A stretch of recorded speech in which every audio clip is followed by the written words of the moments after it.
मैं बहुत देर से बिस्तर पर लेटी सोने की कोशिश कर रही थी, लेकिन आज मुझे खुशी के कारण नींद ही नहीं आ रही थी। आखिर वजह ही ऐसी थी कि मैं करती भी तो क्या। थोड़ी ही देर में मुझे ऐसा लगा कि जैसे बाहर बहुत अच्छी हवा चल रही है, तो सोचा क्यों ना कुछ देर ठंडी हवा खा ली जाए, जिससे मन का सुकून और ज़्यादा दुगना हो जाएगा। इसीलिए मैं बाहर लॉन की तरफ निकल गई। बाहर सच में बहुत अच्छी हवा चल रही थी, जो दिल को सुकून से भर रही थी। अपनी खुशी के बारे में सोच सोच कर मैं खुद को हवाओं में महसूस कर रही थी। फिर जब मुझे काफ़ी देर हो गई, तो मैंने सोचा कि अब चलकर मुझे सोना चाहिए, क्योंकि सुबह उठकर कुछ तैयारियों को भी देखना है।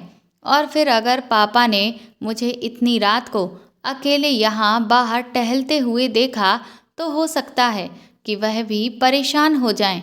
इसीलिए मैं अपने कमरे की तरफ वापस जाने लगी।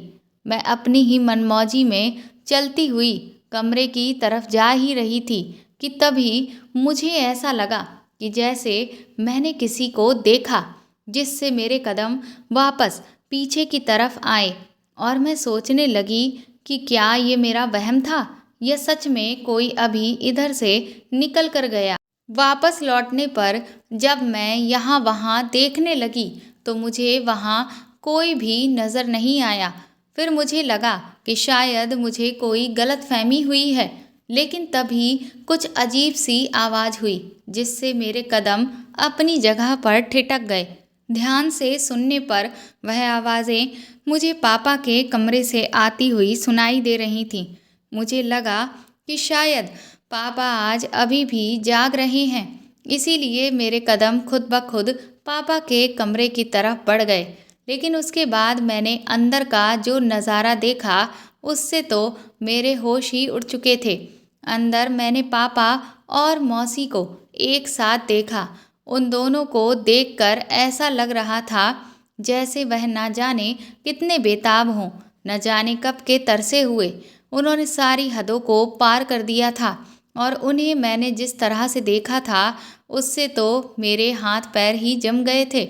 मुझे अपनी आंखों पर यकीन नहीं हो रहा था कि मेरी मौसी और मेरे पापा कभी इस तरह का कोई काम भी कर सकते हैं।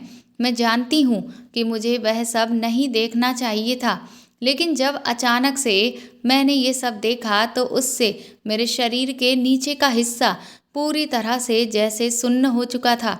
मुझे वहाँ से चला जाना चाहिए था, लेकिन ऐसा लग रहा था जैसे मेरी जान ही निकल चुकी हो, और इसीलिए मैं उस जगह पर पूरी तरह से खड़े खड़े जाम हो गई थी। मुझसे अपने हाथ पैर हिलाए भी नहीं जा रहे थे, और मैं पल के झपकाना भी भूल चुकी थी। अचानक ही मुझे पसीना आने लगा था, लेकिन उधर अंदर जो तूफान आया था, वह जोरों पर था। उन लोगों को तो इस बात की खबर तक नहीं थी कि कोई है जो उनकी सारी इन चीज़ों को देख रहा है। मेरी आंखों में आंसू आ गए, क्योंकि उस वक्त मैं अपने अंदर के एक बहुत ही गहरे दर्द को महसूस कर रही थी। वह दर्द जो एक विश्वास के टूटने का होता है। वह दर्द जिसकी आपने कभी कल्पना भी नहीं की हो कि क्या कोई आपका अपना ऐसा भी कर सकता है।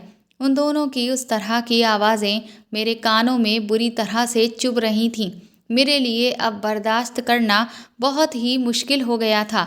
इसीलिए मैं जैसे तैसे खुद को खींचकर अपने कमरे तक लाई। मैंने दरवाजे को अच्छे से बंद कर लिया और ज़ोर ज़ोर से रोने लगी।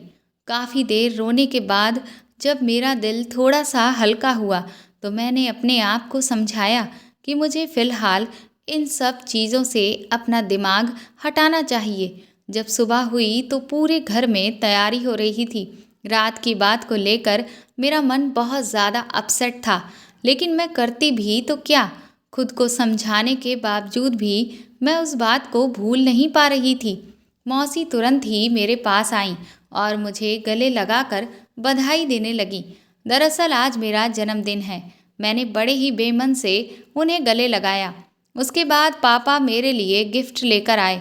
उनके उस दिए हुए गिफ्ट को लेकर भी मैंने कोई खास रुचि नहीं दिखाई, जिसे देखकर वह मुझसे कहने लगे कि क्या हुआ अंजलि बेटा, क्या तुम्हारी आज तबीयत ठीक नहीं है? मैंने उनसे कहा कि नहीं, बस मेरे सर में थोड़ा सा दर्द है। इस बात पर वह लोग बहुत ज़्यादा परेशान हो गए। तुरंत ही मेरे लिए दवा का इंतज़ाम किया गया। पापा ने कहा कि अगर तुम्हें ज़्यादा दिक्कत हो रही हो तो बताओ, मैं अभी डॉक्टर अंकल को फ़ोन करके यहीं बुला लेता हूँ। मैंने कहा कि आप परेशान मत होइए, मैं ठीक हूँ। ये दवा खाने के बाद मुझे जल्दी ही आराम मिल जाएगा। नाना जी भी तैयार होकर आ चुके थे। थोड़ी ही देर में मुझे अपनी दोनों कंपनीज में मिठाई बांटने के लिए जाना था, इसीलिए मैं अपने कमरे में जाकर तैयार होने लगी। मेरा नाम अंजलि खन्ना है। मेरी माँ का देहांत जब मैं बहुत छोटी थी उसी वक्त हो गया था। तब से मैं अपने पिताजी और नाना जी के साथ ही उनके घर में रहती हूँ। मेरे नाना जी एक बहुत बड़े बिजनेसमैन हैं, लेकिन अब उनकी काफ़ी उम्र हो गई है, तो बस इसी वजह से उनके बिजनेस को अब मेरे पिताजी संभाल रहे हैं। मेरी मौसी ने मेरी परवरिश करने की खातिर कभी भी शादी नहीं की। सभी लोग मुझे अपनी जान से भी ज़्यादा प्यार करते हैं। मैं आज के दिन को लेकर बहुत ज़्यादा खुश थी। इसलिए खुश नहीं थी क्योंकि आज मेरा जन्मदिन है, बल्कि मैं इसलिए खुश थी क्योंकि मैं कॉलेज टाइम से एक लड़के से प्यार करती हूँ और आज के दिन मैं उस लड़के को अपने घर वालों से मिलाने वाली थी ताकि हम दोनों जल्द से जल्द शादी के बंधन में बंध जाएं। लेकिन कल रात मैंने जो कुछ भी देखा उससे मुझे बहुत ज़्यादा दुख हुआ। मैंने कभी नहीं सोचा था कि मेरे पापा और मेरी मौसी इस तरह का कोई काम भी कर सकते हैं, लेकिन मैंने खुद को बहुत समझाया। इस दुनिया में हर किसी की अपनी एक निजी ज़िंदगी भी होती है। हर इंसान की अपनी कुछ चाहतें भी होती हैं, जैसे कि मेरी अपनी चाहत है कि मैं जिससे प्यार करती हूँ उसके साथ अपना जीवन बिताऊं। इसी तरह से पापा भी बहुत सालों से अकेले हैं और मौसी भी, तो हो सकता है शायद अपनी कुछ इच्छाओं के चलते वह लोग ये सब कर रहे हों। बस यही सब सोचकर मैंने खुद को जैसे तैसे समझा लिया।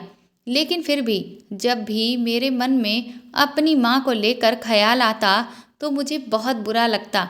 लेकिन इसमें कुछ बहुत बड़ा गलत भी नहीं था, क्योंकि मेरे माँ तो पिताजी को छोड़कर सालों पहले इस दुनिया से जा चुकी थी और फिर मेरी मौसी ने भी मेरे लिए एक बहुत बड़ा त्याग किया था। उन्होंने मेरी परवरिश की खातिर शादी नहीं की, वरना अगर वह चाहती तो शादी करके अपना खुद का घर बसा सकती थी और आज उनके भी बच्चे मेरे जितने ही बड़े होते। लेकिन उन्होंने ऐसा नहीं किया, इसीलिए मुझे भी उनके एहसान को समझना चाहिए और इस तरह की कोई भी गलत चीज़ नहीं सोचनी चाहिए। यही सब सोचते सोचते मैं तैयार हुई और खुद को समझाया कि मैं किसी के साथ भी बुरा व्यवहार नहीं करूँगी। उसके बाद मैं नाना जी के साथ अपनी दोनों कंपनियों में गई और वहाँ पर सभी को मिठाइयाँ बांटी। शाम को मेरे घर में एक बहुत बड़ी पार्टी दी गई थी, जिसमें न जाने कितने ही लोग शामिल थे। मैं जिस इंसान से प्यार करती थी उसे भी मैंने उस पार्टी में बुलाया था। केक काटने के बाद जब सब कुछ अच्छे से निपट गया तो मैंने पापा से कहा कि आज मैं आपसे एक स्पेशल गिफ्ट मांगना चाहती हूँ।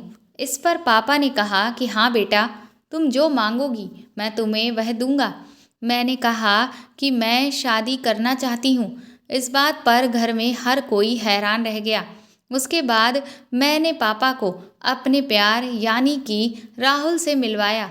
मैंने पापा को और अपने बाकी के घर वालों को राहुल के बारे में सब कुछ बताया कि वह मुझे कॉलेज टाइम में मिला था। पहले हमारी दोस्ती हुई और फिर धीरे धीरे हमारी दोस्ती प्यार में बदल गई। राहुल का इस दुनिया में कोई भी नहीं है, वह अनाथ है। ये सुनकर पापा को गहरा धक्का लगा। उन्होंने उस वक्त मुझे कुछ भी नहीं कहा। उन्होंने कहा कि वह इस बारे में बाद में बात करेंगे। मैंने वक्त की नज़ाकत को देखते हुए राहुल को उस वक्त उसके घर वापस भेज दिया। लेकिन राहुल के जाने के बाद पापा बहुत गुस्सा होने लगे। वह कहने लगे कि मैंने तुम्हारी शादी को लेकर न जाने कितने सपने सजा रखे हैं। मैंने सोचा था कि जब तुम 21 साल की हो जाओगी तो उसके बाद मैंने जो भी अच्छे लड़के पसंद कर रखे थे उनमें से किसी एक को तुमसे चुनने के लिए कहूँगा। लेकिन तुमने तो खुद से ही पहले ही अपना जीवन साथी चुन रखा है। मैंने कहा, तो बताइए पापा, इसमें मैंने आखिर गलत क्या किया? मैं राहुल को पसंद करती हूँ। पापा कहने लगे कि तुमने कुछ गलत तो नहीं किया, लेकिन तुमने जिसे पसंद किया है वह हमारी हैसियत का नहीं है। कहाँ तुम और कहाँ वो। मैंने उनसे कहा कि प्यार ऊंच नीच नहीं देखता है। मैं राहुल के साथ खुशहाल महसूस करती हूँ, बाकी वह हमारे स्टैंडर्ड का है या नहीं इससे मुझे कोई फ़र्क नहीं पड़ता। लेकिन पापा कहने लगे कि पर मुझे पड़ता है। मुझे समाज में कई लोगों से मिलना पड़ता है। मुझे सबको जवाब देना होगा कि आखिर मेरा होने वाला दामाद कौन है। मैंने पापा को समझाने की कोशिश की, लेकिन वह अपनी बात पर अड़े हुए थे। इस समय मौसी ने मेरा साथ दिया।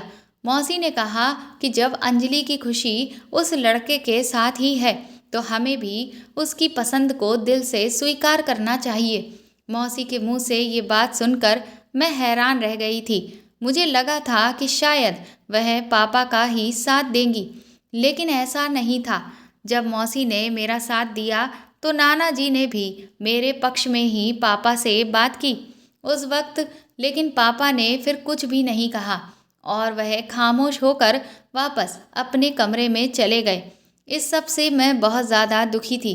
मुझे लगा कि कहीं अगर पापा इस रिश्ते के लिए तैयार नहीं हुए तो फिर आगे क्या होगा। मुझे घर में बिल्कुल भी अच्छा नहीं लग रहा था।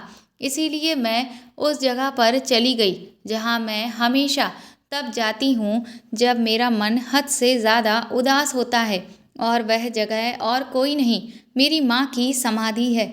मैं हमेशा ही वहाँ पर अकेले ही जाती हूँ, क्योंकि मैं नहीं चाहती कि मेरे और मेरी माँ के बीच में वहाँ कोई भी हो। माँ की समाधि पर बैठकर मैं बहुत देर तक रोती रही और उनसे अपने दिल की बात कहती रही। मैंने उनसे कहा कि आप ही पापा को समझाएं कि मेरी खुशी सिर्फ और सिर्फ राहुल के साथ है और किसी के साथ भी नहीं।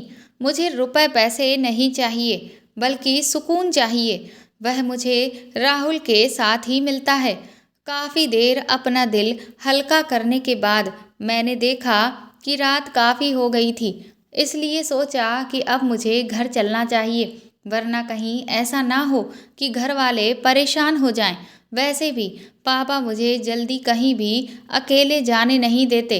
मैं जैसे ही अपनी गाड़ी में बैठने के लिए आगे बढ़ी कि तभी अचानक से 4 लड़कों ने मेरा हाथ पकड़कर मुझे घेर लिया और वह मेरे साथ पहले तो बदतमीजी करने लगे। मैंने उन्हें वार्निंग दी कि वह मुझसे दूर रहें, वरना अंजाम बहुत बुरा होगा, लेकिन वह सुनने को तैयार ही नहीं थे। उसके बाद वह मुझे उठाकर अपनी गाड़ी में डालने लगे। मैं बहुत चीखी चिल्लाई, लेकिन उस वक्त वहाँ पर कोई भी नहीं था जो मेरी बात सुनता। लेकिन मैं भी उनके आगे झुकने वाली नहीं थी, इसलिए मैंने उनका बराबर का मुकाबला किया। पर जब उन्होंने देखा कि वह मुझे अपने साथ ले जाने में नाकाम हो रहे हैं तो उन्होंने मुझे जान से मारने की कोशिश की। ये देखकर मैं बुरी तरह से घबरा गई कि ये लोग आखिर मेरी जान क्यों लेना चाहते हैं। मैंने उनसे बहुत बार पूछा कि आखिर तुम्हें क्या चाहिए, पर वह तो ऐसा लग रहा था कि जैसे मुझे आज खत्म कर देने के इरादे से ही यहाँ आए हैं। उनमें से एक आदमी जैसे ही मेरे ऊपर चाकू से वार करने वाला था कि तभी मैंने अपनी एक लात खींचकर उसके पेट पर दे मारी और वह बाकी के तीनों के ऊपर जाकर गिरा। बस इतनी ही देर में मैं फुर्ती से अपनी गाड़ी तक पहुंची और तुरंत ही ड्राइव करके स्पीड में गाड़ी दौड़ा दी। जब मैं अपने घर पहुंची तो बुरी तरह से हाँफ रही थी। मैं उस वक्त पसीने में तरबतर घबराई हुई थी, पर मैंने तुरंत ही अपनी हालत को ठीक किया, क्योंकि मैं नहीं चाहती थी कि घर में किसी को भी इस सब के बारे में पता चले कि मेरे साथ आज क्या हुआ। वरना एक तो पहले ही ये लोग मुझे कहीं अकेले आने जाने नहीं देते, इस सब के बाद तो मुझ पर और भी ज़्यादा पाबंदियां बढ़ जाती। इसीलिए मैं दबे पांव चुपचाप अपने कमरे में वापस आ गई। फ्रेश होने के बाद कुछ देर मैं अपने कमरे की खिड़की के पास बैठकर सोचने लगी कि आखिर आज जो भी कुछ मेरे साथ हुआ वह क्यों हुआ और वह लोग कौन थे। मैं अभी ये सब सोच ही रही थी कि तभी मैंने खिड़की से सामने का जो नज़ारा देखा उससे मेरे होश उड़ चुके थे। सामने मेन गेट पर मैंने मौसी को खड़े हुए देखा और मौसी जिस इंसान के साथ खड़ी थीं उससे तो मेरे दिमाग की नसें सुन्न सी हो रही थीं, क्योंकि उनके साथ खड़ा हुआ आदमी और कोई नहीं वही था जो मुझ पर चाकू से वार कर रहा था। मौसी उसे कई सारे नोटों की मोटी मोटी गड्डियां पकड़ा रही थीं और वह उन पैसों को लेकर अपनी गाड़ी में बैठकर चला गया और मौसी इधर उधर चौकन्नी होकर देख रही थी कि कहीं उन्हें किसी ने देखा तो नहीं, और फिर वह भी दबे पांव वापस घर के अंदर आ गईं। आखिर ये सब क्या हो रहा था, मुझे तो कुछ भी समझ नहीं आ रहा था। इसका मतलब मुझ पर आज जो हमला हुआ वो बिना किसी मकसद के नहीं हुआ था और मुझ पर हमला करवाने वाला और कोई नहीं बल्कि मेरा अपना मेरी मौसी ही थी। लेकिन आखिर क्यों, वह मुझे क्यों मरवाना चाहती हैं। मैं सोचने लगी कि कहीं ऐसा तो नहीं कि मौसी को पता चल गया हो कि मैंने उन्हें और पापा को एक साथ देख लिया है और बस इसी वजह से वह मुझे अपने रास्ते से हटाना चाहती हों। शायद उन्हें लग रहा हो कि मैं उनके और पापा के रिश्ते को आगे नहीं चलने दूंगी। लेकिन फिर मैंने सोचा कि आखिर ये कैसे हो सकता है। जिस वक्त मैं उन दोनों को देख रही थी मुझे तो एक बार भी ऐसा नहीं लगा कि उनमें से किसी ने भी मुझे देखा। और फिर आज जब मैंने अपनी शादी की बात की तो मौसी ने तो मेरा पूरा पूरा साथ भी दिया था। अब तो मेरे दिमाग में इतने सारे सवाल थे जिससे मैं पागल हुई जा रही थी। मुझे समझ ही नहीं आ रहा था कि आखिर मैं मौसी के किस रूप पर विश्वास करूं। लेकिन अभी जो मैंने कुछ देर पहले देखा उसको भी मैं नज़रअंदाज नहीं कर सकती थी। उससे साफ जाहिर हो चुका था कि मौसी मुझे अपने रास्ते से हटाना चाहती हैं। अब मुझे उन पर बहुत गुस्सा आ रहा था और मेरे दिल में उनके लिए धीरे धीरे नफरत पैदा होने लगी थी। मैंने सोचा कि अब क्या मैं इस बारे में पापा से बात करूं, पर मुझे फिर ऐसा लगा कि लेकिन जिस तरह से मेरे लिए इस बात को हजम कर पाना मुश्किल है, ठीक उसी तरह से घर के बाकी लोगों का भी इस पर विश्वास करना नामुमकिन के बराबर है कि मौसी मुझे खत्म करवाना चाहती हैं। जबकि अभी तक तो उन्होंने ही मेरी परवरिश की है और मुझे बहुत अच्छे से पाला था, और फिर उनका मुझे खत्म करने के पीछे क्या मकसद था जब मुझे वही नहीं पता तो फिर मैं किसी से क्या कहूँ। इसीलिए मैंने सोचा कि सबसे पहले तो मुझे उनके मकसद के बारे में पता करना पड़ेगा, उसके बाद ही मैं किसी से कुछ कहूँगी। अगले दिन पापा ने मुझे और बाकी के घर वालों को हॉल में बुलाया। मैं समझ तो रही थी कि वह शायद मेरी शादी को लेकर जो भी ज़रूरी बात है वह करने वाले हैं। मैं जब पापा के सामने पहुंची तो बुरी तरह से घबराई हुई थी कि ना जाने वह कौन सा फैसला सुनाएंगे। पापा ने मुझसे कहा कि उन्हें मेरा और राहुल का रिश्ता मंजूर है। उनकी ये बात सुनकर मैं खुशी से उछल पड़ी, लेकिन तभी उन्होंने कहा कि लेकिन मेरी एक शर्त है। शर्त की बात सुनकर मेरी खुशी थोड़ी सी धुंधली हुई। मैंने उनसे पूछा कि आखिर आपकी क्या शर्त है। इस पर पापा ने कहा कि राहुल को शादी के बाद इस घर में ही रहना पड़ेगा, घर जमाई बनकर, और मेरे बाद इस बिजनेस की बागडोर तुम्हें और राहुल दोनों को मिलकर संभालनी पड़ेगी। पापा की इस शर्त से मुझे कोई भी ऐतराज़ नहीं था, इसीलिए मैं बहुत खुश हो गई। उसके बाद मैं उसी दिन राहुल के घर गई और उसे पापा की शर्त के बारे में सब कुछ बता दिया। लेकिन ये सब सुनकर राहुल नाराज़ होने लगा। वह कहने लगा कि मैं तुम्हारे घर में घर जमाई बनकर नहीं रह सकता, इससे मेरे आत्मसम्मान को ठेस पहुँचेगी। मैंने राहुल से कहा कि जैसे तैसे मैंने अपने पापा को इस रिश्ते के लिए तैयार किया है और तुम बिना फालतू की बात करके क्यों मुसीबतें बढ़ा रहे हो। अगर तुम्हारे माँ बाप इस दुनिया में होते तो मैं तुमसे खुद इस शर्त को मानने के लिए नहीं कहती, लेकिन तुम्हारा मेरे सिवा कोई भी नहीं है, तो आखिर इस बात में बुराई ही क्या है। इसमें तो मेरी भी खुशी शामिल है। तुम भी मेरे पास रहोगे और मुझे अपने पापा और बाकी के घर वालों से अलग भी नहीं होना पड़ेगा। राहुल कहने लगा, लेकिन तुम समझती क्यों नहीं हो। वह कहने लगा कि मैं तुम्हारे बिजनेस को नहीं संभाल सकता, वरना हर कोई यही कहेगा कि मैंने पैसे के लालच में आकर तुमसे शादी की है। मैंने कहा कि अगर तुम मेरे बिजनेस को नहीं भी संभालते तो भी मुझसे शादी करने के बाद मेरा सब कुछ तुम्हारा ही तो होता, तो क्या तब सब लोग ये नहीं कहते। और अगर तुम्हारा सोचना ऐसा ही था तो फिर तुमने मुझसे प्यार ही क्यों किया। क्या इसमें मेरी गलती है कि मैं अपने पिता की इकलौती संतान हूँ। मेरे कड़वे बोल सुनकर राहुल का चेहरा उतर गया। फिर मैंने उसे समझाते हुए कहा कि देखो, तुम परेशान मत हो। अभी तुम जैसे किसी दूसरे के यहाँ पर काम करोगे, तुम बिल्कुल ऐसे ही समझ लेना कि मेरे कंपनी में काम कर रहे हो और तुम्हें उसकी सैलरी मिल रही है, बस। फिर मैंने जैसे तैसे राहुल को भी मना लिया और हमारी शादी की तैयारियां ज़ोरों शोरों से होने लगीं। अब सब कुछ ठीक हो चुका था। मेरे घरवाले भी मेरी शादी से खुश थे और राहुल भी खुशी खुशी सारी शर्तों के साथ मुझसे शादी करने को मान चुका था। लेकिन बस अगर कोई टेंशन की बात थी तो वह सिर्फ मौसी को लेकर ही थी। मुझे अभी तक इस सवाल का जवाब नहीं मिला था कि मौसी ने मुझ पर वह जानलेवा हमला क्यों करवाया था। आखिर उन्हें मुझे खत्म करवा कर क्या मिलने वाला था।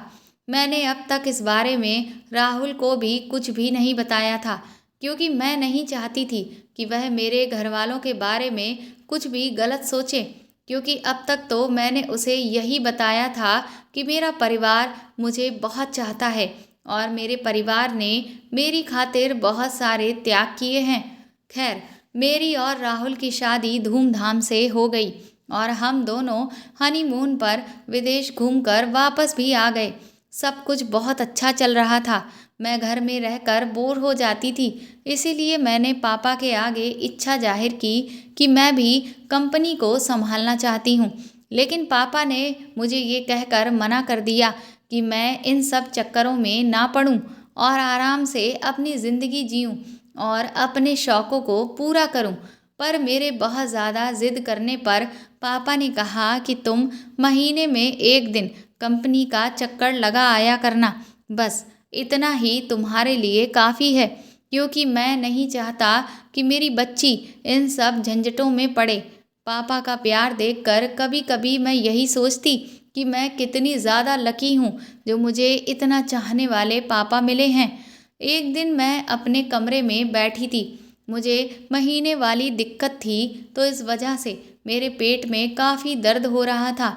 उस दिन राहुल मेरे लिए हल्दी वाला दूध बनाकर लाया और मुझसे बोला कि तुम इसे पी लो, इससे तुम्हें आराम मिल जाएगा। मैं ऑफिस का कुछ काम करने के लिए स्टडी रूम में जा रहा हूँ। मैंने मुस्कुराकर उसे थैंक यू कहा और फिर वह वहाँ से चला गया। उसके जाते ही मौसी मेरे कमरे में आईं और कहने लगी कि अंजलि, इस दूध को हरगिज़ भी मत पीना। मौसी की इस बात से मैं हैरान रह गई थी। मैंने उनसे कहा, क्यों, मैं इस दूध को क्यों ना पीऊँ। तो मौसी कहने लगी, क्योंकि इस दूध में जहर मिला हुआ है। उनके मुंह से ऐसी बात सुनकर मैं बुरी तरह से हैरान रह गई और नाराज़ भी होने लगी कि आप आखिर कहना क्या चाहती हैं कि मेरे पति ने मुझे जहर पीने के लिए दिया है। तो मौसी कहने लगी कि हाँ, मैं जानती हूँ तुम्हारे लिए इस बात पर यकीन करना बहुत मुश्किल है, लेकिन ऐसा ही है। इसीलिए इस दूध को मत पीना और मैं अभी जा रही हूँ, वरना मुझे अगर यहाँ किसी ने देख लिया तो शक हो जाएगा। इतना कहकर मौसी वापस मेरे कमरे से चली गईं। अब तो मुझे मौसी के ऊपर बहुत गुस्सा आ रहा था। मेरा जी चाह रहा था कि मैं अभी के अभी उनसे जाकर कहूँ कि मुझे मेरे पति ने नहीं बल्कि आप मारना चाह रही हैं। आपको क्या लगता है कि मुझे आपकी हकीकत नहीं पता? मैं अच्छे से समझ गई थी कि वह मुझे मेरे पति के खिलाफ भड़काना चाहती हैं, क्योंकि उन्हें नहीं पता कि मैं उनकी पूरी हकीकत जान चुकी हूँ।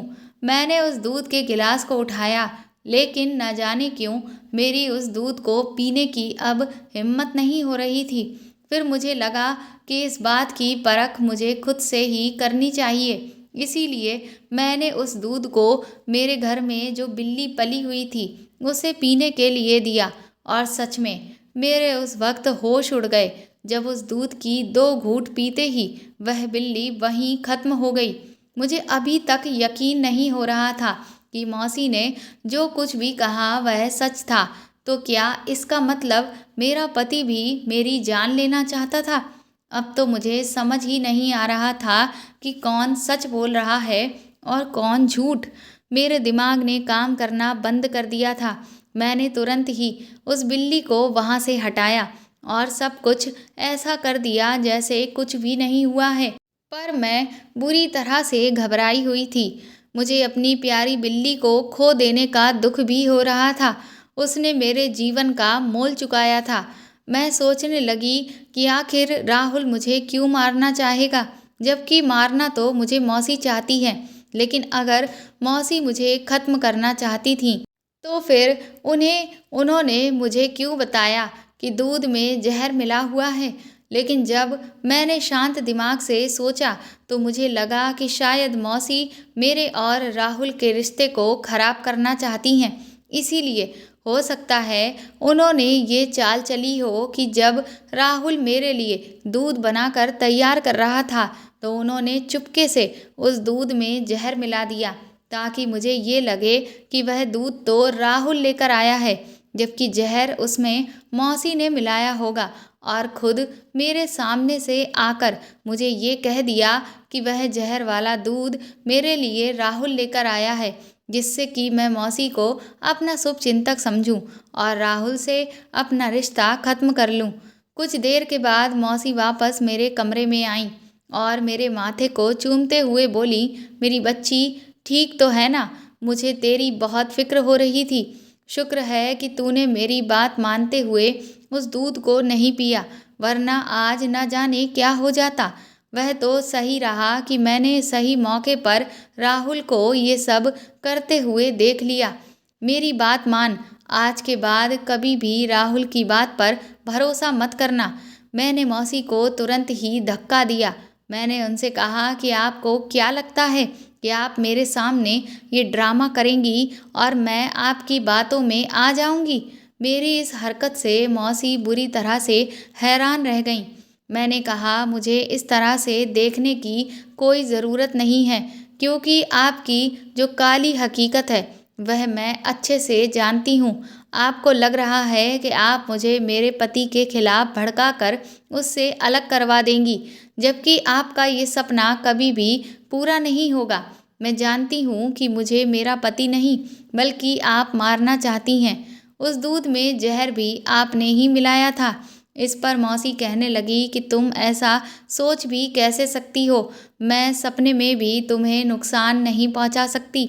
मैंने तुम्हें बचपन से माँ बनकर पाला है। तुम्हारी जान मेरे लिए मेरी जान से भी ज़्यादा कीमती है। मैंने उनसे कहा कि बंद करिए अपना ये झूठा ढोंग। मेरे जन्मदिन के दिन भी आपने अपने गुंडों को भेजकर मुझे जान से मारने की कोशिश की थी। वह तो मेरी किस्मत अच्छी थी कि मैं उस दिन बच गई। इस पर मौसी मुझे ताज्जुब से देखने लगी। मैंने कहा, हैरान होने की कोई ज़रूरत नहीं है। मैंने खुद आपको उन गुंडों को पैसे देते हुए देखा था। इस पर मौसी कहने लगी कि हाँ, मैंने उन गुंडों को पैसे दिए थे। लेकिन क्या तुम्हें पता है कि मैंने उन गुंडों को पैसे किस लिए दिए थे? मैंने उनसे कहा कि अब एक और झूठ मैं आपके मुंह से बर्दाश्त नहीं कर सकती, इसीलिए अभी के अभी इस कमरे से चली जाइए, क्योंकि मैंने अभी तक घर में किसी को भी आपके इस घटिया हरकत के बारे में नहीं बताया है। लेकिन अगर मेरी सब्र का बांध टूटा और घर में किसी को भी बता दिया तो अभी के अभी आपको इस घर से भी निकाल दिया जाएगा। मैं आपके मुझ पर किए गए एहसानों को याद करके ही आपको बख्श रही हूँ, वरना अब तक तो कब का आपको पुलिस के हवाले करवा देती। मौसी मुझे बार बार कहती रहीं कि अंजलि, पहले तुम मेरी बात तो सुन लो, लेकिन उस वक्त मुझे इतना गुस्सा आ रहा था कि जी कर रहा था कि मैं उनकी जान ही ले लूं। इसीलिए मैंने उन्हें धक्के मारकर अपने कमरे से बाहर निकाल दिया और चुपचाप लेट गई। अगले दिन राहुल ऑफिस से जल्दबाजी में घर वापस लौटा और मुझसे कहने लगा, अंजलि, इन कागज़ों पर तुम्हारे साइन होने बहुत ज़रूरी हैं। मैंने उससे कहा कि आखिर ये कौन से कागज़ हैं। वह कहने लगा कि दरअसल हम लोग एक नई फैक्ट्री की शुरुआत करने वाले हैं जो तुम्हारे नाम से ही ली जा रही है। बस इसीलिए तुम्हारे कुछ सिग्नेचर चाहिए। मैंने कहा ठीक है, लाओ मैं साइन कर देती हूँ। मैं जैसे ही साइन करने वाली थी कि तभी मेरी नौकरानी मेरे लिए चाय लेकर आई। मैंने उससे कहा कि इसे यहाँ टेबल पर रख दो, पर उसने न जाने कैसे मेरे हाथ और उन कागज़ों पर ही उस चाय को गिरा दिया, जिससे मेरा हाथ जल गया। मैंने उसे बहुत खरी खोटी सुनाई और राहुल ने तो उसे खींचकर थप्पड़ भी मार दिया। उसने अपने किए की माफ़ी मांगी और वापस कमरे से बाहर चली गई। राहुल बुरी तरह से भड़का हुआ था। वह उस नौकरानी को बहुत बुरी बुरी सुना रहा था। मैंने उससे कहा कि तुम शांत हो जाओ, इतनी भी बड़ी कोई बात नहीं हो गई है। मेरा हाथ इतना ज़्यादा नहीं जला है, बस थोड़ी बहुत ही दिक्कत हो रही है। मैंने कहा कि इन कागज़ों को दोबारा तैयार करवा कर कल लिए आना, मैं कल इन पर साइन कर दूंगी।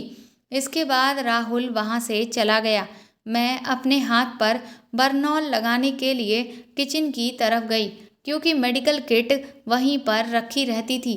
मैं जैसे ही किचन की तरफ जा रही थी, तभी मैंने मौसी को उसी नौकरानी को कुछ पैसे देते हुए और ये कहते सुना कि तुमने बहुत अच्छा काम किया। तुमने बिल्कुल सही समय पर अंजलि के हाथ पर चाय गिराई। अगर थोड़ी सी भी देर हो जाती तो ना जाने क्या हो जाता। ये सब देखकर तो मेरा गुस्सा सातवें आसमान पर था।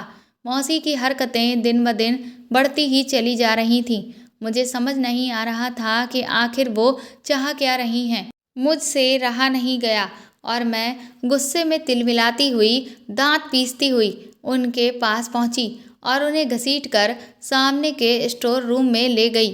मैंने उनसे कहा कि आपने अभी जो कुछ भी कहा है उसे मैंने सुन लिया। आखिर आप मेरे साथ ऐसा क्यों कर रही हैं? आपको इस सब से क्या मिल रहा है? क्या आपको ये जायदाद चाहिए? बताइए, आपको कितना पैसा चाहिए? मैं आपको अभी के अभी आपको आपका हिस्सा दे दूंगी, लेकिन इसके बाद आप हमेशा हमेशा के लिए मेरी ज़िंदगी से निकल जाइएगा। आप मुझे चैन से जीने नहीं देंगी। इस पर मौसी कहने लगी कि अंजलि, तुम मुझे गलत समझ रही हो। मैंने कहा कि आपको क्या मैं दिमाग से पैदल लगती हूँ? आप मुझे आंखों देखी मक्खी निगलने की बात कर रही हैं। अभी मैंने अपनी आंखों से आपको उस नौकरानी को पैसे देते देखा और ये कहते भी सुना कि ये सब आपने ही करवाया था। मुझे नुकसान पहुंचाकर आखिर आपको क्या मज़ा मिल रहा है? मौसी बुरी तरह से फूट फूट कर रोने लगी। वह कहने लगी कि मैं जानती हूँ कि तुम मुझे अपना दुश्मन समझ रही हो, लेकिन ऐसा कुछ भी नहीं है, क्योंकि तुम्हें अभी सच्चाई नहीं पता है। उनके मुंह से ये बात सुनकर मैं और ज़्यादा बौखला गई। मैंने कहा, सच्चाई सच्चाई, आखिर ऐसी कौन सी सच्चाई है जो मैं नहीं जानती?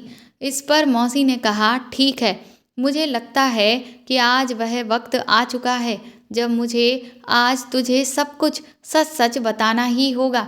लेकिन तुझे बहुत ही इत्मीनान से और हिम्मत से मेरी पूरी बात सुननी होगी, क्योंकि अब मैं तुझे जो कुछ भी बताने जा रही हूँ उसे सुनने के बाद तेरे पैरों तले की ज़मीन ही खिसक जाएगी।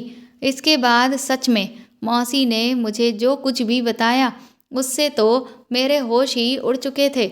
मुझे यकीन नहीं हो रहा था कि ये दुनिया इतनी बड़ी ढोंगी और पाखंडी है। मौसी ने कहा कि जिन्हें मैं अपना पिता समझ रही हूँ, दरअसल वह मेरे सगे पिता नहीं हैं, बल्कि सौतेले पिता हैं। और जिसे मैं अपना नाना समझ रही हूँ, वह भी मेरे नाना नहीं हैं और ना ही मेरी मौसी मेरी सगी मौसी है। मुझे उनकी कोई भी बात समझ में नहीं आ रही थी। इस पर उन्होंने स्टोर रूम में रखा हुआ एक बक्सा खोला और उसमें से एक तस्वीर निकालकर मुझे दिखाते हुए कहा कि इस तस्वीर को देख रही हो, असल में ये तुम्हारे असली नाना जी की तस्वीर है। तुम्हारी माँ तुम्हारे नाना जी की इकलौती संतान थी और इस पूरी जायदाद की अकेली मालकिन भी। तुम्हारी माँ ने अपनी पसंद से शादी की थी, जिससे तुम्हारे नाना जी बहुत ज़्यादा दुखी रहते थे। लेकिन अपनी बेटी की खुशी के आगे वह झुक गए और उन्होंने तुम्हारी माँ की शादी तुम्हारे पिता से करवा दी। जबकि दूसरी तरफ तुम्हारे नाना जी के जो दोस्त थे, वह तुम्हारी पूरी जायदाद पर नज़र गड़ाए हुए बैठे थे। उन्होंने पहले से ही ये योजना बना रखी थी कि वह अपने बेटे की शादी तुम्हारी माँ से करवा देंगे और इस पूरी जायदाद पर अकेले राज करेंगे। लेकिन तुम्हारी माँ ने अपनी पसंद से शादी करके उनके मंसूबों पर पानी फेर दिया। इसीलिए भले ही तुम्हारे नाना जी ने तुम्हारे माता पिता की शादी को स्वीकार कर लिया था, पर दूसरी तरफ वह लोग तुम्हारे नाना को तुम्हारे पिता के खिलाफ भड़काते ही रहते थे कि वह किसी भी तरह से तुम्हारे परिवार के काबिल नहीं है। उन्हें लगा कि ऐसा करने से एक दिन तुम्हारे नाना तुम्हारे माता पिता का तलाक करवा देंगे। लेकिन धीरे धीरे समय बीतता गया, पर ऐसा कुछ भी नहीं हो रहा था, जिससे उन्होंने एक ऐसी चाल चली जिससे तुम्हारा पूरा घर बर्बाद हो गया। उन लोगों ने तुम्हारे पिता का एक्सीडेंट करवा दिया, जिसमें उनकी मौत हो गई। उसके बाद तुम्हारी माँ की हालत पागलों के जैसी हो चुकी थी। उस वक्त तुम सिर्फ 2 महीने की ही थी और ऐसे में वह तुम्हें संभाल नहीं पा रही थी। कुछ समय जब बीता तो तुम्हारे नाना के दोस्त ने उन्हें ये सुझाव दिया कि वह अपने बेटे की शादी तुम्हारी माँ के साथ करना चाहते हैं। उस वक्त तुम्हारे नाना जी को यही लगा कि उनका दोस्त उनके ऊपर एक बहुत बड़ा एहसान कर रहा है और वह तुरंत ही इस शादी के लिए तैयार हो गए। लेकिन उन्हें नहीं पता था कि इस शादी के पीछे उनकी कितनी बड़ी साजिश थी। और फिर कुछ दिनों के बाद ही तुम्हारे नाना जी के उस दोस्त ने अपने बेटे की शादी तुम्हारी माँ से करवा दी। वह बेटा और कोई नहीं बल्कि वही था जिसे आज तुम अपना असली पिता समझती हो, और तुम्हारे नाना का वह दोस्त भी और कोई नहीं बल्कि वही है जिसे आज तुम अपना असली नाना समझती हो। मैं उस वक्त तुम्हारे सौतेले पिता की महबूबा थी। मुझे जब उनकी शादी के बारे में पता चला तो मैंने विरोध किया, लेकिन तुम्हारे पिता ने मुझे भी अपनी बातों में फंसा लिया। वह कहने लगा कि ये शादी तो सिर्फ एक दिखावे के लिए है, ताकि सारा पैसा उसके नाम पर हो जाए। उसने मुझे आश्वासन दिया कि एक बार उसके नाम पर जैसे ही जायदाद आएगी, वह तुम्हारी माँ से छुटकारा पा लेगा और फिर मुझसे शादी कर लेगा। मैंने भी उसकी बात का यकीन कर लिया और तुम्हारी केयर टेकर के तौर पर तुम्हारे नाना के यहाँ पर नौकरी करने लगी। शादी के कुछ दिनों के बाद ही तुम्हारे उस सौतेले पिता ने तुम्हारी माँ को ऐसी दवाइयाँ देना शुरू कर दिया जिससे उसका दिमागी संतुलन पूरी तरह से खराब हो गया। और फिर एक दिन उन्होंने एक झूठा नाटक रचा जिसमें ये दिखाया कि तुम्हारी माँ की मौत भी एक एक्सीडेंट में हो गई है। तुम्हारी माँ की मौत की खबर सुनकर तुम्हारे नाना जी ये सदमा बर्दाश्त नहीं कर पाए और उन्हें हार्ट अटैक आ गया। उन्हें जल्द से जल्द अस्पताल में भर्ती कराया गया। सब कुछ बिल्कुल वैसा ही हो रहा था जैसा तुम्हारा सौतेला पिता चाहता था, लेकिन यहीं पर एक गड़बड़ हो गई। तुम्हारे नाना ने मरने के कुछ दिन पहले ही सारी जायदाद तुम्हारे नाम पर कर दी थी। साथ में उसमें ये भी लिख दिया कि तुम्हारी शादी होने के बाद आधी जायदाद तुम्हारे पति की और आधी तुम्हारी हो जाएगी, और अगर 21 वर्ष से पहले तुम्हारी भी मृत्यु चाहे प्राकृतिक तौर पर या किसी दुर्घटनावश हो जाती है तो सारी जायदाद अनाथालय में दे दी जाएगी। इसके बाद तुम्हारे नाना भी इस दुनिया को छोड़कर चल बसे। जब ये सारी बातें तुम्हारे सौतेले पिता को पता चली तो उसकी सारी योजना धरी की धरी ही रह गई और वह बुरी तरह से बौखला गया। उसे तो अब कुछ भी समझ नहीं आ रहा था, क्योंकि उसने तो सोचा था कि उसके सारे पत्ते बिल्कुल सही जगह पड़े हैं और अब उसके हाथ में पूरी जायदाद आने वाली है और एक बार जैसे ही वह पूरे पैसे पर कब्जा करता तुमसे भी छुटकारा पा लेता। लेकिन अब जबकि सब कुछ तुम्हारे नाम पर था और फिर उसमें ऐसी शर्त भी थी तो वह तुमसे भी छुटकारा नहीं पा सकता था। इसलिए उसके सामने सिवाय तुम्हें पालने के और कोई चारा नहीं बचा था। इसीलिए उसने एक अच्छे पिता का नकाब अपने चेहरे पर ओढ़ लिया और तुम्हें इस बात की भनक तक नहीं लगने दी कि वह तुम्हारा सौतेला पिता है और अपने पिता को तुम्हारी माँ का पिता बता दिया और मुझे तुम्हारी सगी मौसी, ताकि इधर मैं तुम्हारी देखभाल भी करती रहूं और उसकी ख्वाहिशों को भी समय समय पर पूरा करती रहूं। उस दिन तुमने मुझे उन गुंडों को पैसे देते हुए देखा तो तुम्हें लगा कि मैंने ही उन्हें तुम्हें मारने के लिए भेजा था, जबकि उन्हें मारने के लिए तो तुम्हारे पिता ने भेजा था। मैंने तो उन्हें इसलिए पैसे दिए थे ताकि वह तुम्हें कुछ भी ना करें, बल्कि तुम्हें भागने का मौका दें और इस तरह से दिखावा करें कि उन्होंने कोशिश तो बहुत की लेकिन वह तुम्हें तुम्हारे अंजाम तक नहीं पहुंचा पाए, ताकि तुम्हारे पिता को शक ना हो। मैंने मौसी से कहा कि आप झूठ बोल रही हैं। अपने पाप को छुपाने की खातिर आप ना जाने कौन सी मनगढ़ंत कहानियां बना रही हैं ताकि खुद को मेरी नज़र में अच्छा साबित कर सकें। मान लीजिए मैं एक बार आपकी इस बात को मान लूं कि मेरे पिता, मेरे नाना झूठे हैं, लेकिन क्या मेरा पति भी झूठा है? और जब मैंने राहुल से शादी की बात की थी तब खुद आपने मेरा साथ दिया था, जबकि मेरे पिता तो इस शादी के खिलाफ ही थे। इस पर मौसी कहने लगी कि दरअसल उस वक्त मुझे नहीं पता था कि तुम्हारे पिता ने एक नया मोहरा चला है और वह नया प्यादा और कोई नहीं बल्कि राहुल ही था। तुम्हारे कॉलेज में राहुल को तुम्हारे पिता ने जानबूझकर एडमिशन दिलाया और राहुल ने तुमसे अपनी नज़दीकियां बढ़ाईं ताकि तुम उससे प्यार करने लगो और शादी की बात करो, क्योंकि 21 वर्ष के बाद जो तुमसे शादी करता उसके नाम पर आधी जायदाद अपने आप ही आ जाती।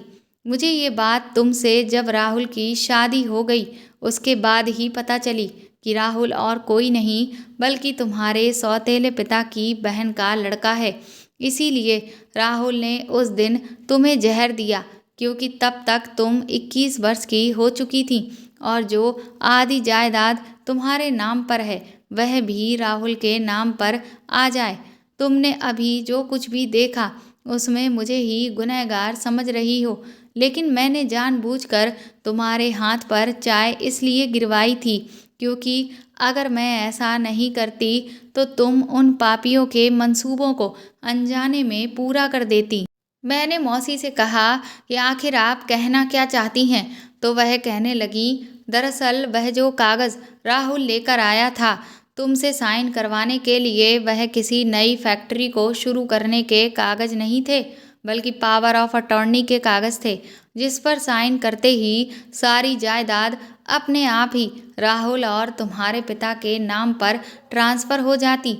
उस वक्त सामने से आकर मैं तुम्हें नहीं रोक सकती थी, इसीलिए मुझे कुछ भी नहीं सूझा तो मुझे अपने दिल पर पत्थर रखकर तुम्हें तकलीफ़ पहुंचानी पड़ी ताकि तुम एक बहुत बड़े आने वाले तूफान से बच जाओ और उन कागज़ों पर साइन ना कर सको, क्योंकि मैं अच्छे से जानती थी कि तुम अपने पति पर हद से ज़्यादा विश्वास करती हो।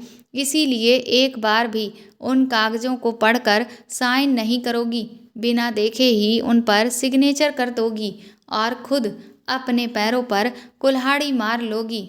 तुम्हारा पिता इतना चालाक है कि वह अच्छे से जानता था कि अगर उसने एक बार में ही तुम्हारी शादी की हामी भर दी तो हो सकता है आगे चलकर तुम्हें शक हो। इसीलिए उसने पहले तो इस बात का झूठा नाटक किया कि उसे तुम्हारी शादी से ऐतराज़ है, और फिर बाद में ऐसी शर्त रख के ये दिखावा किया कि वो तुम्हारा बहुत ज़्यादा भला चाहता है, और वो मान गया है। और ठीक इसी तरह का नाटक राहुल ने भी किया। उसने भी यही दिखाया कि जैसे उसे तुम्हारी संपत्ति में कोई भी इंटरेस्ट नहीं है, और वो घर जमाई बनकर नहीं रहना चाहता, ताकि तुम उस पर भी शक ना करो। मैंने मौसी से कहा कि आपको शर्म नहीं आती? एक के बाद एक आप कितने झूठ बोलती चली जा रही हैं, लेकिन आपकी ज़ुबान एक बार भी नहीं लड़खड़ाई। आपने मेरे पूरे परिवार को, यहाँ तक कि मेरे पिता को भी झूठा साबित कर दिया। सबको मेरी जान का दुश्मन बता दिया, और खुद को आप मेरा शुभचिंतक बता रही हैं, जबकि खुद मैंने अपनी आंखों से आपको अपने खिलाफ साजिश करते हुए देखा है। अगर ऐसा कुछ भी होता तो कम से कम अब तक कोई तो मेरी नज़र में आता, पर मैंने तो आपके सिवाय किसी को भी मेरे खिलाफ ऐसा कुछ करते हुए नहीं देखा। मैं वहाँ से जाने लगी तो मौसी मेरा हाथ पकड़कर मुझे रोकने लगी। कहने लगी, अंजलि, तुम मुझ पर भरोसा ना करके बहुत बड़ी गलती कर रही हो। मैं तुम्हें बहुत प्यार करती हूँ बेटी। मैंने कहा कि अच्छा, आप मुझे प्यार करती हैं, या फिर आप मुझे अपने रास्ते से हटाना चाहती हैं, ताकि आप अपने रिश्ते को पापा के साथ आगे बढ़ा सकें और अपनी खुद की औलाद पैदा करके ये सब कुछ उसके नाम पर करवा सकें। ये सुनकर मौसी दंग रह गईं। मैंने कहा कि आपको शायद नहीं पता, लेकिन मैंने आपको और पापा को एक साथ वह सब करते हुए पहले ही देख लिया था।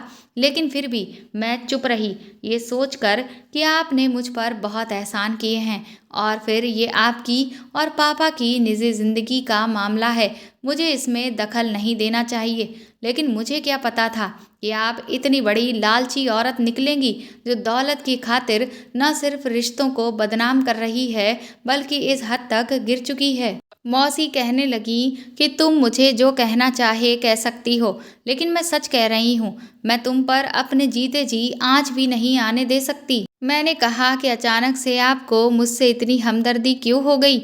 आपने ही तो अभी कहा ना कि आप मेरे सौतेले पिता की महबूबा हैं, तो फिर उन्हें छोड़कर आप मेरा भला क्यों चाहने लगी? इस पर मौसी कहने लगी, क्योंकि अभी तक मैं इतने सालों से इसी वहम में थी कि तुम्हारा पिता अपना मकसद पूरा होने पर मुझे अपनी पत्नी के तौर पर अपनाएगा, और वह ज़िंदगी देगा जो मैं हमेशा से जीना चाहती थी। लेकिन अब मैं समझ चुकी हूँ कि वह एक धोखेबाज है, और वह कभी किसी का भी सगा नहीं हो सकता। मैंने उसके साथ कई साल वफादारी निभाई, पर फिर भी वह धोखेबाज मुझे छोड़कर न जाने कितनी औरतों के साथ वह सब करता फिर रहा था, और मुझे लगता था कि वह मुझे सच्चा प्यार करता है, जबकि मैं अंधी थी, जो मुझे कभी उसकी सच्चाई दिखाई ही नहीं दी। सच्चा प्यार तो तुमने मुझे किया था, पर तुम्हारे पिता की बातों में आकर मैं तुम्हारे खिलाफ उसका साथ देती रही। पर अब जब उसकी सच्चाई मुझे पता चल चुकी है, तो मैं तुम्हें अब खोना नहीं चाहती, और मैं तुमसे सच में बहुत प्यार करती हूँ। मैंने भले तुम्हें जन्म नहीं दिया, पर पाला तो मैंने ही है, और तुम मेरी ही बेटी हो। मौसी का झूठ मुझसे बर्दाश्त नहीं हो रहा था, इसीलिए मैं गुस्से में उन्हें वहीं स्टोर रूम में छोड़कर वापस अपने कमरे में आ गई, और गाड़ी की चाबी लेकर तुरंत ही घर से बाहर निकल गई। मैं अपनी माँ की समाधि पर पहुँची तो वहाँ मैं बहुत रोई। मुझे आज समझ नहीं आ रहा था कि मैं किस पर विश्वास करूं और किस पर नहीं। सभी रिश्तों पर मेरा भरोसा उठ चुका था। ऐसा लग रहा था कि जैसे आज मैं दुनिया में अकेली हो चुकी हूँ।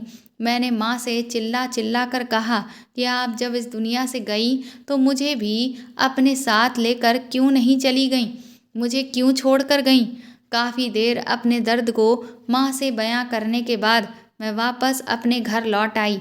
मैंने सोच लिया कि मौसी मुझे मेरे पापा से और मेरे पति से अलग करना चाहती हैं, बस इसीलिए वह इस तरह की साजिश रच रही हैं।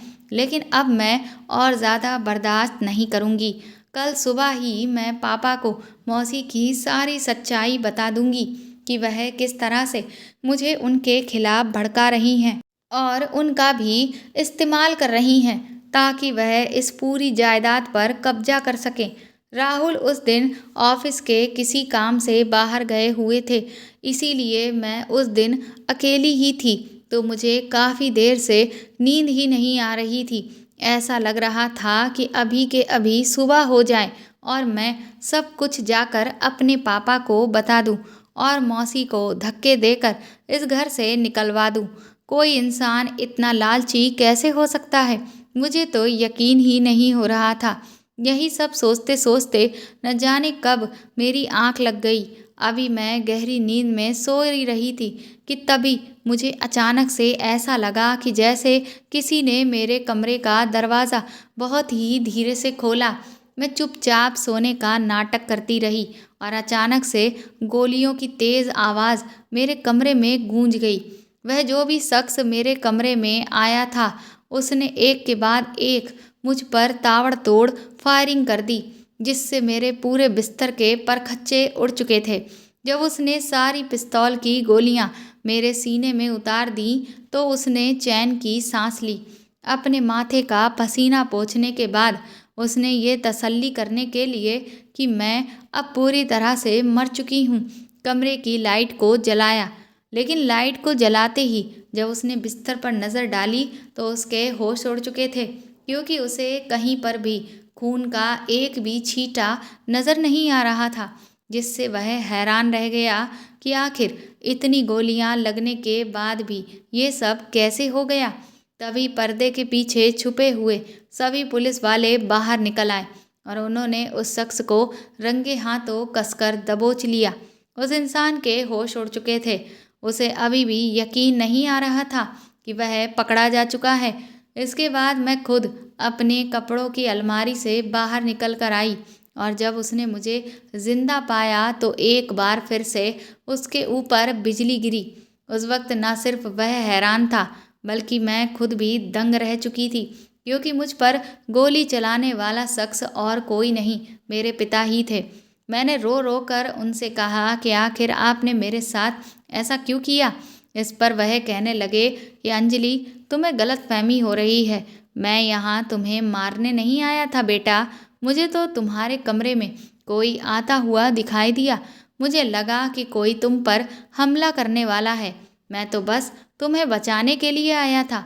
मैंने कहा बस करिए, आखिर आप कितना झूठ बोलेंगे। इतने सालों से आपका एक के बाद एक झूठ मैं बर्दाश्त करती चली जा रही हूँ। इससे पहले कि मेरे पिता मुझे और कुछ कहते कि तभी मौसी भी कमरे में आ गईं और उन्होंने कहा कि मैं अंजलि को सब कुछ पहले ही बता चुकी हूँ। ये सुनकर मेरे पिता की आंखें पत्थर की तरह जम चुकी थीं। इसके बाद मैंने अपने सौतेले पिता से कहा कि हाँ, मौसी ने मुझे सब कुछ बता दिया था, लेकिन उस वक्त मुझे यकीन ही नहीं हुआ कि आप मेरे साथ ऐसा कर सकते हैं। इतने सालों से आप मेरे अच्छे पिता बनने का नाटक करते आए, लेकिन आज जब आप मुझे मारने के लिए इस गन को खरीद रहे थे, तब मुझे मौसी ने वह सब कुछ दिखाया, लेकिन फिर भी मैंने यकीन नहीं किया। मुझे लगा कि हो सकता है आपको इस गन की ज़रूरत किसी और काम के लिए पड़ी हो, तो उन्होंने कहा कि मैं एक ये छोटा सा नाटक करके देख लूं। कम से कम उससे ये साबित तो हो जाएगा कि कौन सच्चा है और कौन झूठा। और अच्छा ही हुआ जो मैंने मौसी की उस बात को मान लिया, क्योंकि अगर मैं यकीन ना करती तो आज मैं जिंदा ना होती। मैंने तुरंत ही आगे बढ़कर अपने सौतेले पिता के गिरेबान को पकड़ लिया। मैंने कहा कि तुम्हारे जैसे लालची इंसान को पिता कहते हुए मुझे शर्म आती है। तुमने मेरे पिता और मेरी माँ की जान ले ली, मेरे सर से माँ बाप का साया छीन लिया। किसकी खातिर? सिर्फ इस दौलत की खातिर।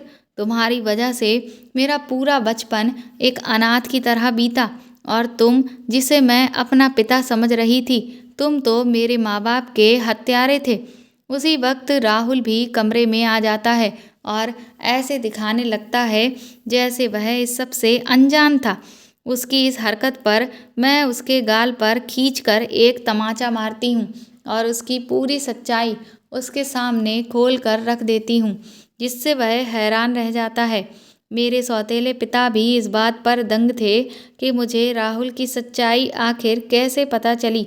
तो मौसी ने मेरे सौतेले पिता से कहा कि भले ही तुमने अपने इस प्लान के बारे में मुझे कुछ भी ना बताया हो, लेकिन एक दिन मैंने तुम्हें राहुल से बात करते हुए सुन लिया था और उसी दिन मुझे पता चला था कि राहुल भी तुम्हारी इस चाल का एक हिस्सा है।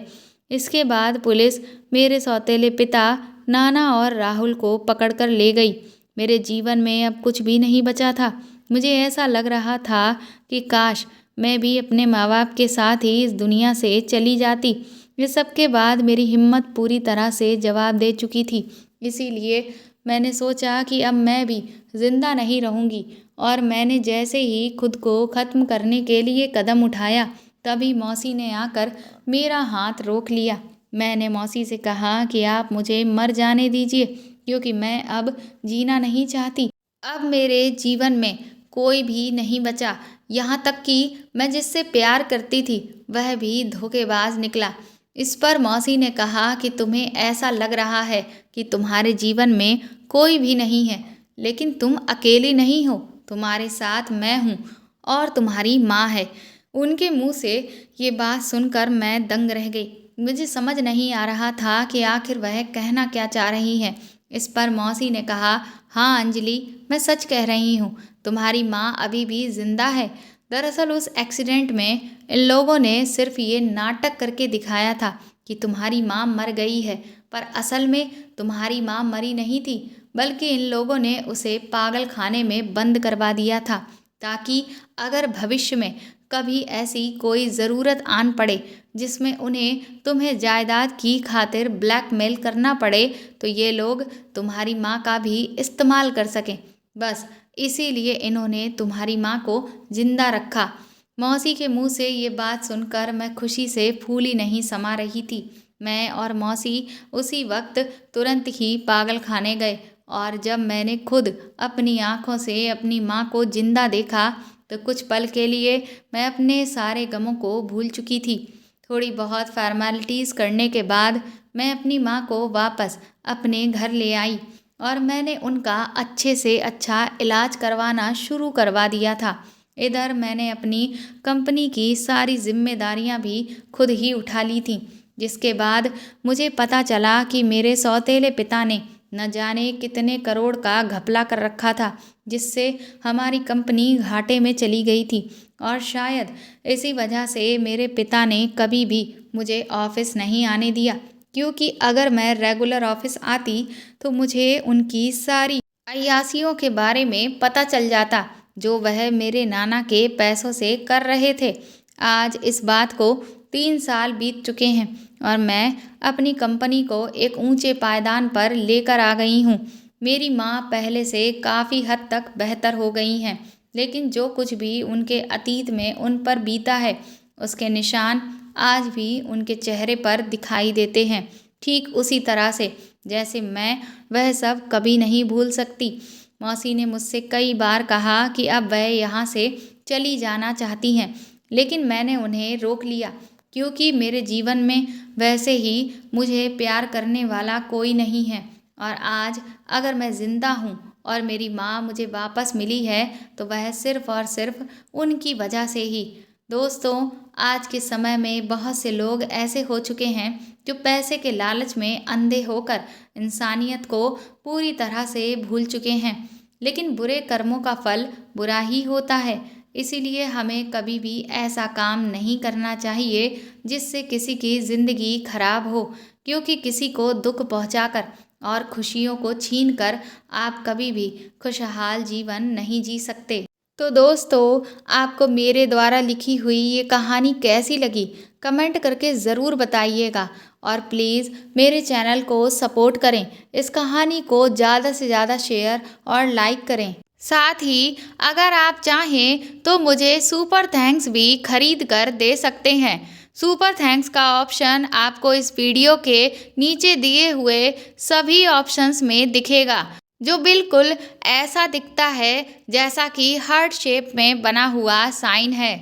और अगर आप मेरे चैनल पर नए हैं तो सब्सक्राइब करके बेल आइकन ज़रूर दबा दें, ताकि आगे भी मैं आपको ऐसी ही अच्छी कहानियाँ सुनाती रहूँ। Thank you.